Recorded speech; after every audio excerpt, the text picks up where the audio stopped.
Hi there, Kieran again from ShelleyDuvallScream, and this week I'm going to be talking about the Blair Witch Project. The Blair Witch Project was released in October of 1999, and it stars Heather Donahue, Mike Williams, and Josh Leonard. I wanted to do my first review video on a movie that felt seminal, which is why I chose the Blair Witch Project. As anyone who's seen the movie knows, it opens with a placard that says the three filmmakers went missing shortly after leaving to film this documentary, and that this movie is a compilation of their footage, which was found a few months later. The Blair Witch Project was sort of an inaugural film in the genre of found fiction horror, which has become extremely popular. Movies like Paranormal Activity are grossing huge numbers in the box office and drawing massive audiences. Even though I was only 8 years old when the movie came out, I remember hearing about it. Mostly about the fact that people weren't sure if it was real or not, and that it was the scariest thing they had ever seen. Something really interesting the filmmakers did to add to the mythology of the film was create BlairWitch.com. The website went live shortly after filming wrapped on the project. And it contains pictures, videos, interviews, newspaper articles, all kinds of things suggesting that this is a very real documentary.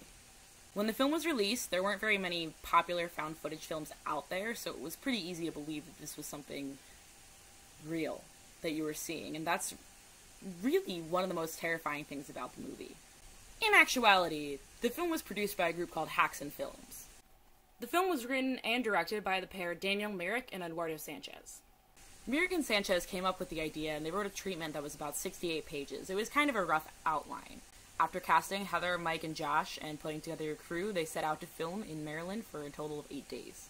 The interviews that you see at the beginning of the movie are a combination of actual townspeople in Burkittsville and planted actors. One of the really interesting things about this is that the actors, Heather, Josh, and Mike, didn't know who was real and who wasn't. During filming, the actors were given specific individual instructions at the beginning of each day to guide their improv. They were given tasks to do, they were given instructions on where they were going to go, what they wanted to get out of it, that kind of a thing. But nothing you see in the film is actually written dialogue. It's all improvisation between the three actors. The fact that the film was largely improv and that they never really knew what was going to happen next really adds to the quality of the film. To maintain the reality of the film, the directors really wanted to push their actors to their limits, which meant hiking really long distances every day. It's also well documented that the crew would feed the actors less and less every day to kind of promote discord, give them that haggard, hungry, tired look. All of the noises you hear around their tent and the scenes at night were actually crew members stationed around them in the woods. So you have these crew members out in the woods making all kinds of noises, and the actors really never knew when it was going to happen and what the crew members were going to be doing. A lot of that fear, a lot of that original reaction is pretty real. The most successful thing about this film is the way that it builds. You start off with a story, it's pretty basic, and then you quickly move into the woods, quickly start getting scared. Everything that happens from there happens pretty quickly. They realize that they're walking in circles, they've lost the map, they don't have any food, they don't have any cigarettes, they're fighting all the time. And as the team gets more and more lost in the woods, things start to get a lot weirder. This film's second act lays the groundwork for all of the really terrifying things that are going to happen at the end. The scares in this movie may start small, but as they build, you start to feel just as scared as the actors on screen, and that final shot, it's terrifying.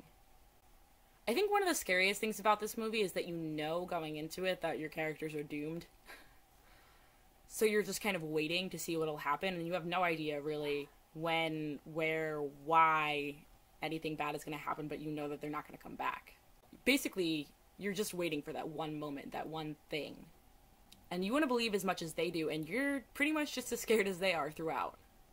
I think the most effective scene in this movie is also the most iconic, which is, the shot up at Heather's face as she's giving her monologue, so to speak.